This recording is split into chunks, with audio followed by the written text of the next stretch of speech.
Karau perlahan 3 kali, then stop. Ulang balik step yang sama. Ini antara teknik yang biasa aku gunalah kalau casting ikan peacock bass. Ramai je orang lain pakai teknik yang sama. Aku pun belajar dengan tengok cara dia orang juga. Tapi tengok tempat kat lah. Tak semua tempat jadi. Bolehlah nak cuba. Tak cuba tak tahu, ya tak? Kita ikhtiar. Gitu. Jomlah kita layan strike.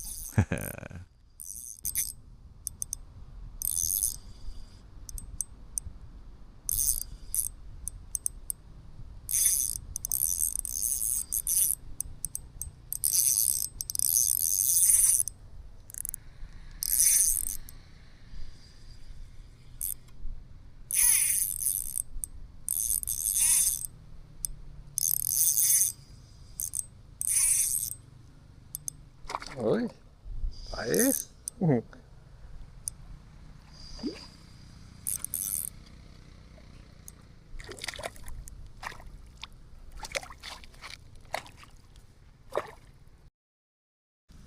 Alhamdulillah. Oi, Faiz baik.